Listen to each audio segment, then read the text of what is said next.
Right, so I couldn't find the valve in the last one because I was being an idiot. Apparently, I didn't try using the glove on the toilet that we hadn't tried before because it was locked.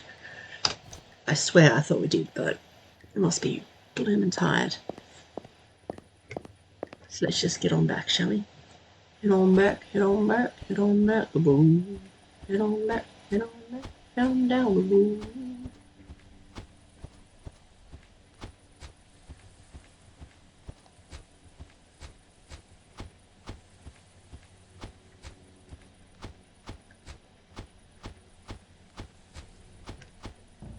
It's going to really give me the shits if I could find it. Oh my gosh.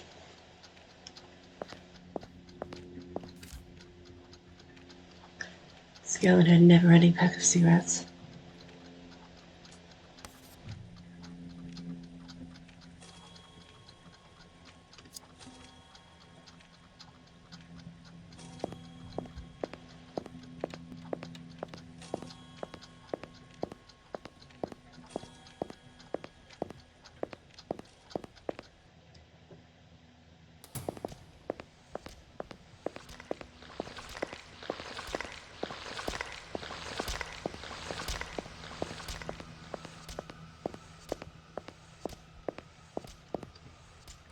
Fucking bell.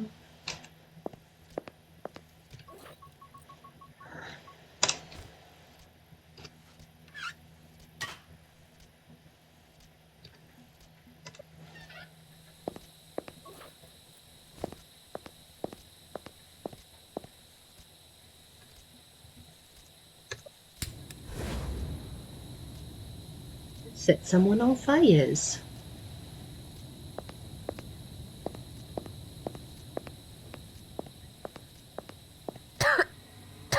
Oh.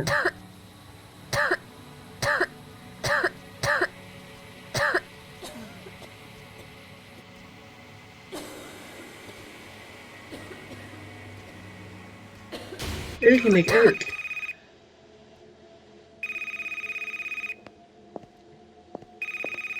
Why am I back in my house again? Hello? Hi, my name's Beth and I'm calling from Hopedale Medical Clinic. Am I Hey, talking Beth. to Angie Weather? Yes? Okay, that's great.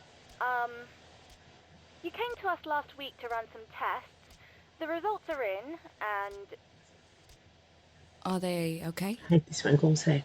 Dr. Matthews asked if you could come in. He'll explain everything. Wait, is something wrong? Am I ill? We don't give out this kind of information over the phone, I'm afraid. Let's arrange a visit, shall we? Can you make it this afternoon? Sorry, can you repeat? I can't hear you very well. I said,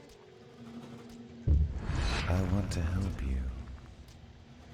Draw an X on the That's door not what you said. and come to me. What? I want to take a closer look.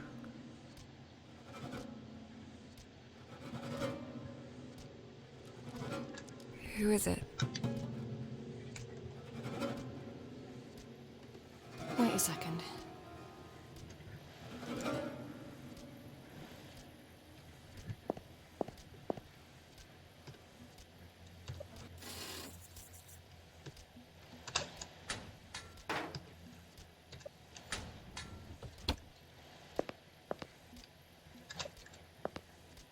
Always want a glowing chalk.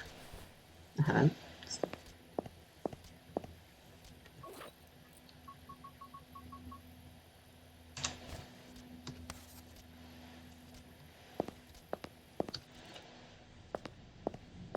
Cool beans.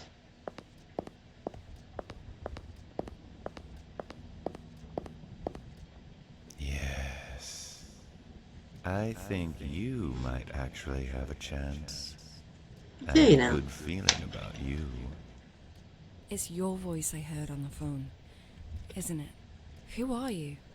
I mean, obviously. As you can see, I'm a cat. Good little good kid. I used to have a lovely warm home, but one day, Andrea got sick. She came to Burnhouse Lane, I followed her, and I stayed. Where else can I go? Come with Who's me, Andrea? Kitty. She was my friend, of course. A long time ago. We both died in that fire, but I simply refused to accept it. Why am I here? This is where the sick come to die. Where else would you be? Are you sick too? No. I shouldn't really be here. But cats never obey the rules. Instead, sometimes I try to help poor souls like you. Because I know how to cure your cancer. This rotten sickness, slowly killing you from the inside. I can give you a fresh start. If you're willing to work for it, of course. There's no cure. There's nothing they can do. But there is something you can do, Angie. The cure's inside you. You just need to reach in and find it. But it will not be given easily.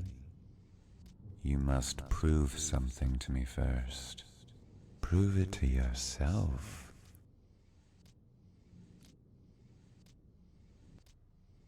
I'll do it. Just tell me how.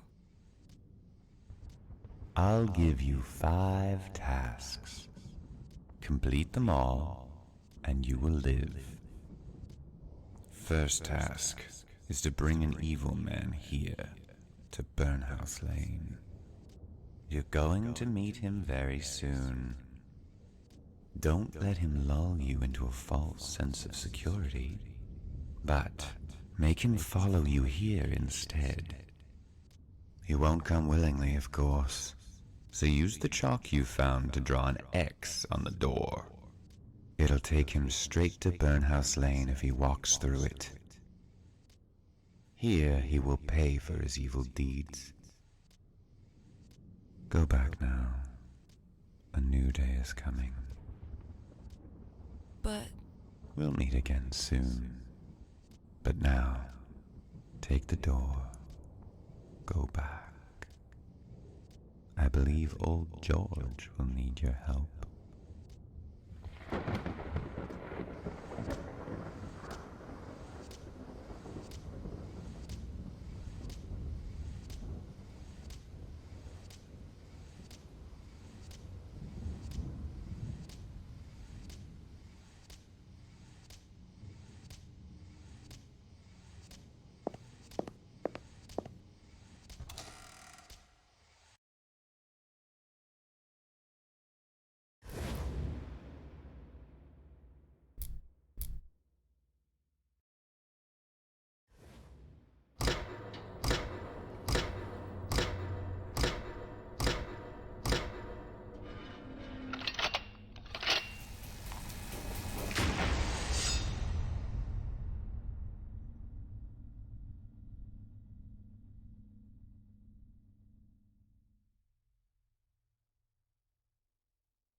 Cat person. I got cat powers. You don't.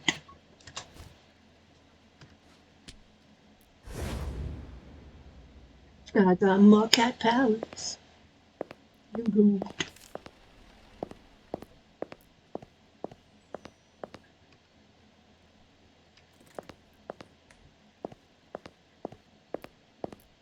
Hello.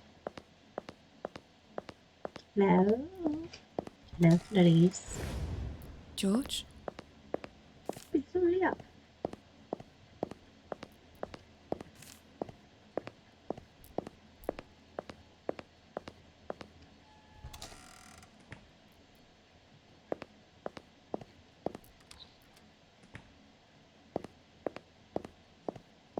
Hello, computer.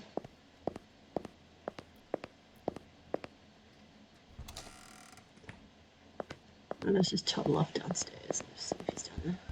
Oh, the tooth just cracked.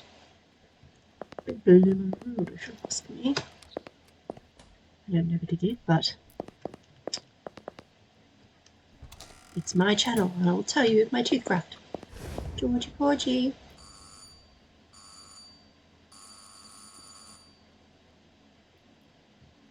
What the hell time do you call this? Ringing my doorbell like a common simpleton.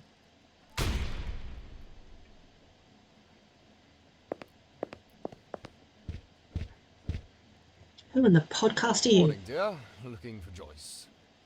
Joyce! I need to talk to her rather urgently. Is she around? Yeah. Who are you? Oh, you're not from around here, are you? How exciting. An outsider. We don't get a lot of outsiders around here. I'm Father Rob Collins. Lovely to meet you. And your weather. Hi. So, where's Joyce? Joyce! Can I talk to you for a minute? You stop yelling things in the house, please. I don't know any Joyce. But if you'll excuse me, I have work to do, so... But everyone knows Joyce. Hop it. Joyce Garland. She's lived here for a couple of years now. Red hair on top, bold on the sides. Lots of piercings everywhere. She sounds awesome. She looks after old George. Oh, the carer. Why don't you just say so? Yeah, she's not here. Was in a car accident, apparently. Broke a leg, I think. I'm here covering for her while she gets better, but it might take a few weeks before she's able to work again. Oh no. Oh no. This is just not good at all. What a creeper. Do you want a cup of coffee? Coffee? No, I don't want no bloody coffee. Okay, only asking. Jesus. This is just dreadful. This house has fallen on hard times indeed. If only you could go to hell. What did you want from Joyce?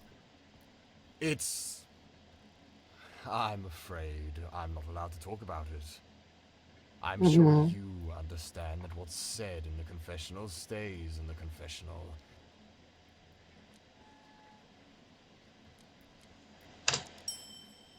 Oh, go on.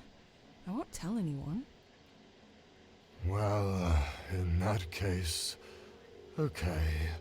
I just wanted to buy some of those special herbs from her. She's been growing them underground in her secret place. I mean, that sounds a bit dirty to She'll me. show me where. Only she knows.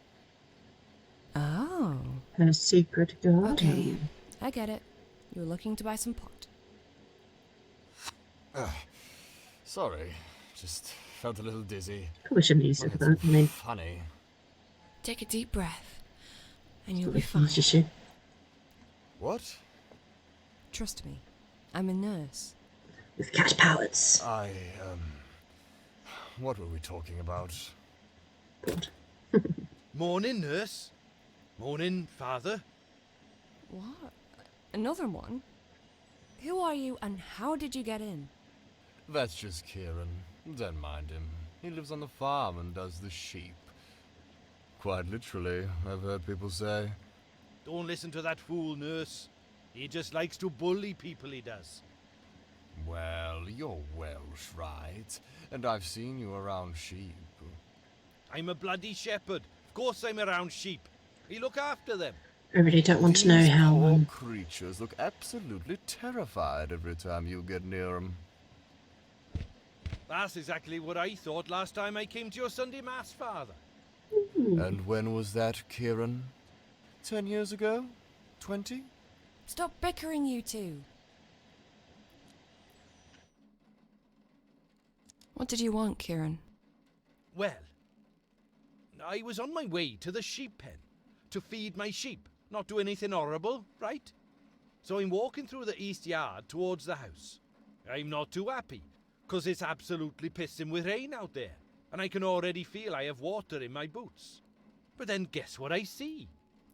Poor old George is sitting right on top of the barn. I called out to him. I said, "Come on down, mate, you're gonna fall." But he just blanked me. So I thought I can't deal with this. 'Cause really, I'm just here to look after the sheep. Crazy old people are way above my pay grade. Shit. Isn't it your responsibility to keep an eye on George at all times, nurse? Take me to the barn, Kieran. I'll deal with this. Let's all go. By the sound of it, this situation may call for some divine intervention.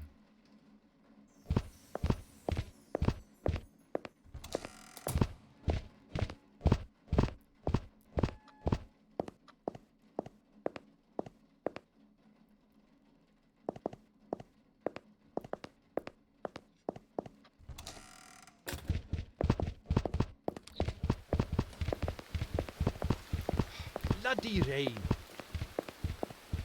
And the rain fell and the floods Love the came rain. Oh, and shut up, poured sir. on that house. But it did not fall because it had been founded on the rock.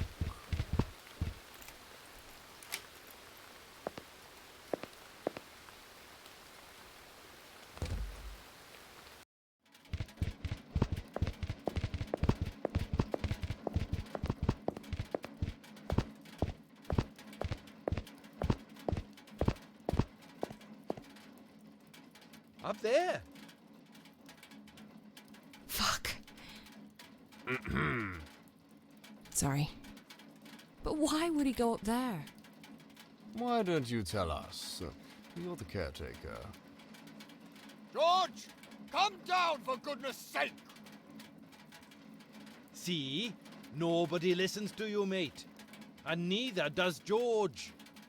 He probably can't hear me from up there.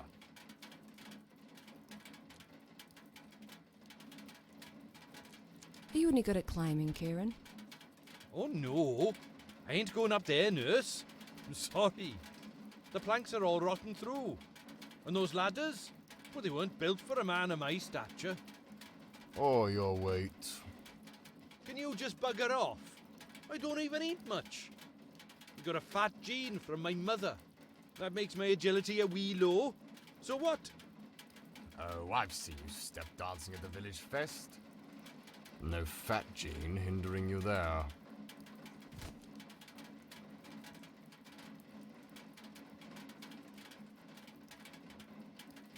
Fine.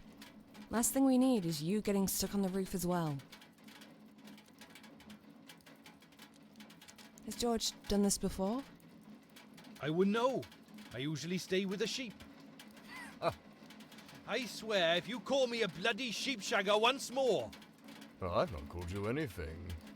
But you know what they say, Kieran. There's no smoke without fire. Father Rob, any ideas? I wished the Almighty gave us angels' wings at times like this. But since he doesn't, I think I'll resort to the next best thing. Which is? I'll pray for his safety, dear.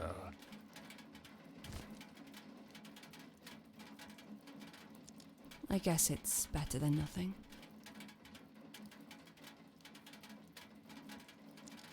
You're both useless. I'll get him. Good. That's what Joyce would do. Be careful up there.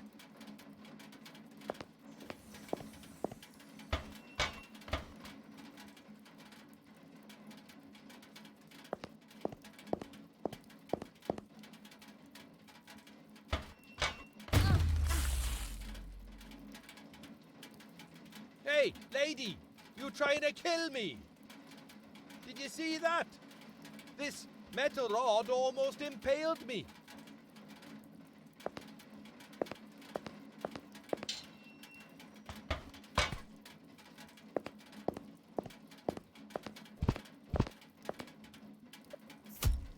It was this close.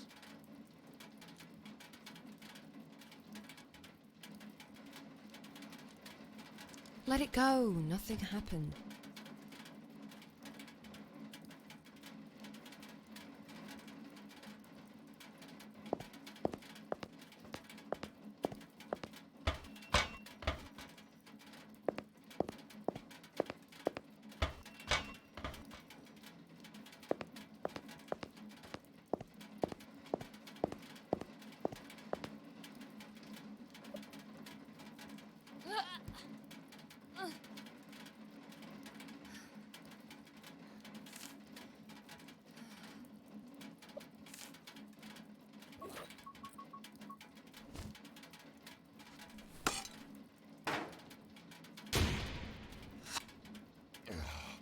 Can you please give us a word of warning before you start dropping heavy objects from up there? I mean, it was a close one this time.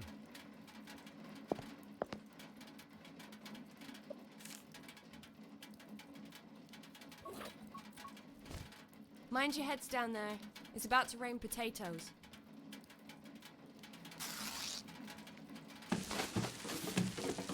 Ouch!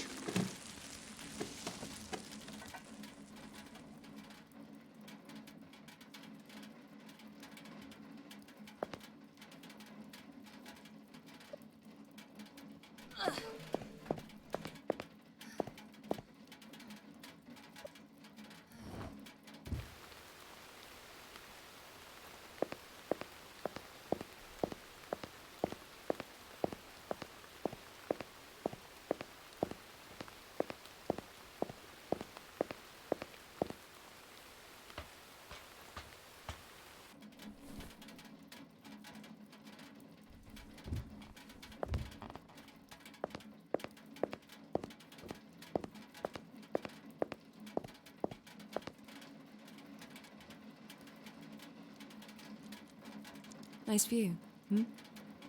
You can see for miles from up here. Aye.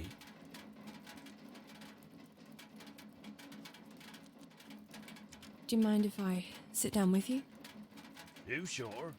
You'll get a wet bum. It doesn't matter. I'm soaked through already.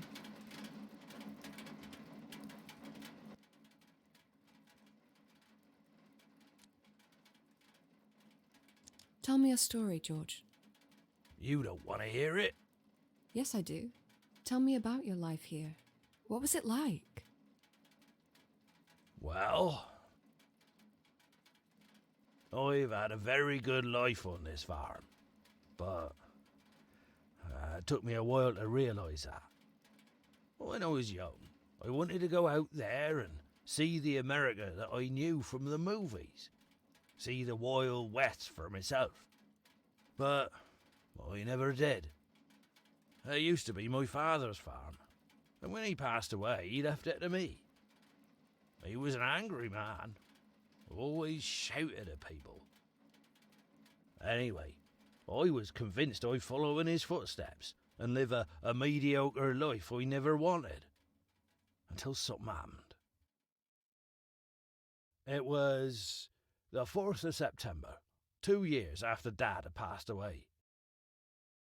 I was on my tractor, heading up the hill to mend the fence, when I heard a crash. I stopped suddenly. I got off, and I saw this bicycle, all crumpled up. sticking out right from under the tractor's front wheel. And I saw a lady's foot. I had no idea at the time that 6 months later I would marry that foot and its owner, and that it would be the love of my life. Penny was her name. She was a new vet in town, and the most gorgeous woman I'd ever laid eyes on. I picked her up in my arms, my heart racing, ready to rush her into hospital. But she just smiled and said, "Are you George Taylor? Or you have a sheep that's poorly?" Would you believe she was more concerned about the sheep than herself?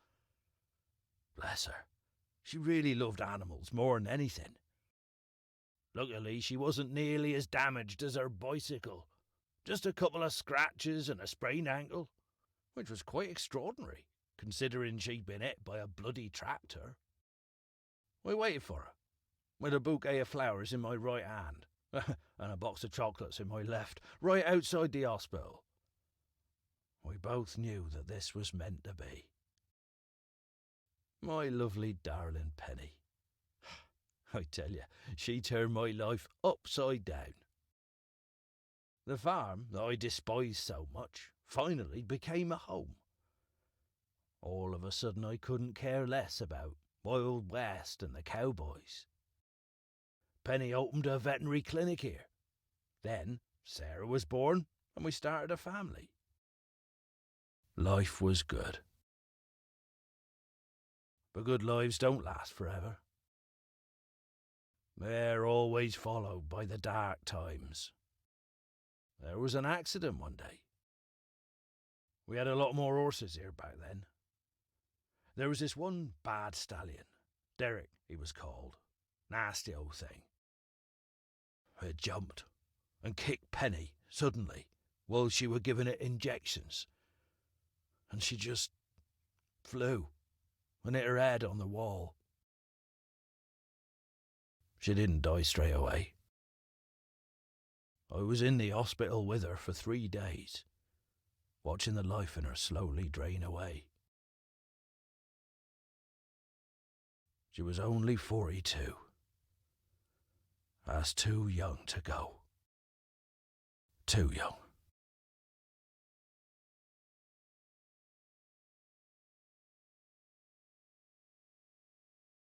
But hey, look at me rambling on.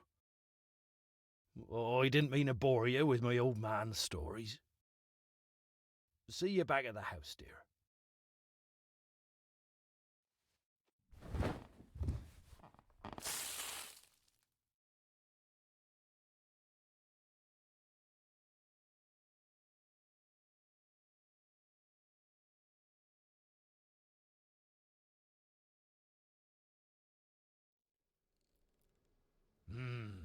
That's a nice cup of tea. It'll warm you up, George. You'll be all right. Of course he'll be all right. He's a tough bloke. He wrestled bears and punched wolves back in his days. Isn't that right, George? Oh, I don't know about the bears, Kieran.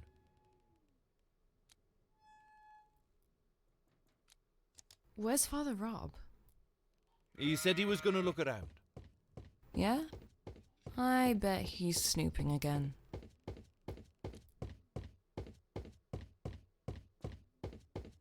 Why are you here, Kieran? What do you mean? I live here. Not in this house, you don't. But I've known George for a long time. We're all pals. He doesn't mind. You don't mind, do you, George? Oh, I don't mind, Kieran. Well, if George doesn't mind, then neither do I guess. You can stay. I mean, as long as you don't sneak up on people or, like, murder me. I won't murder you. Nah. Too much trouble getting rid of the body. Besides, let's just be friends, for George's sake.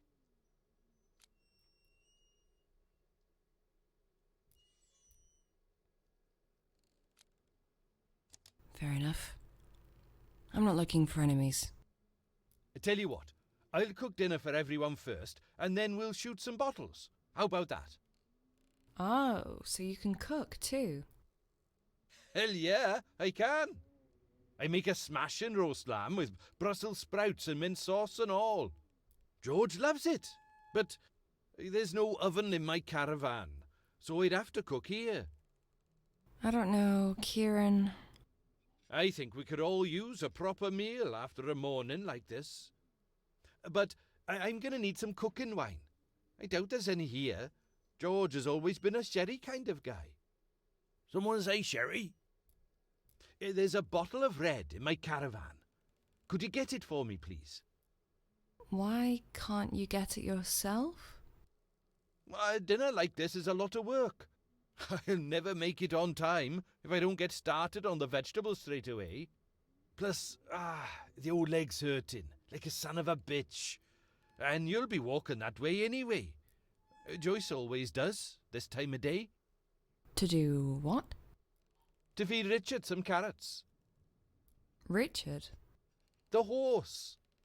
He lives in the box just outside the big barn.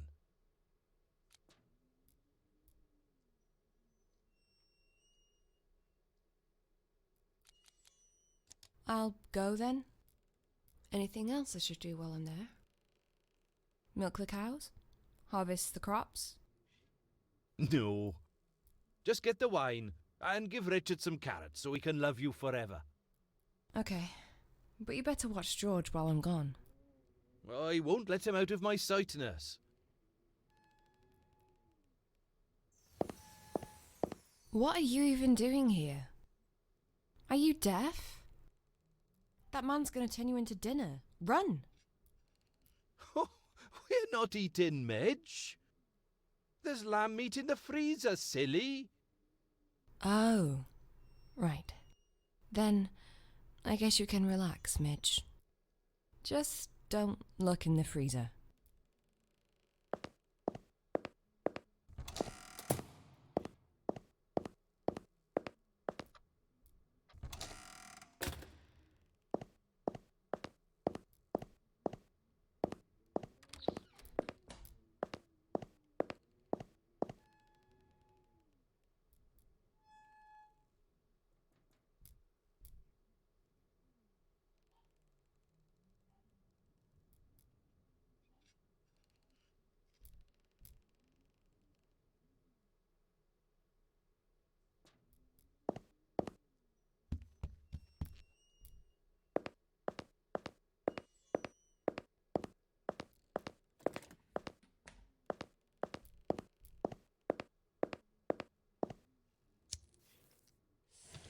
Alright guys, we will leave that one there. Thank you very much for watching, and we will see you for part 4, where we will go and feed a horse, get some wine, and probably do a whole pile of other things.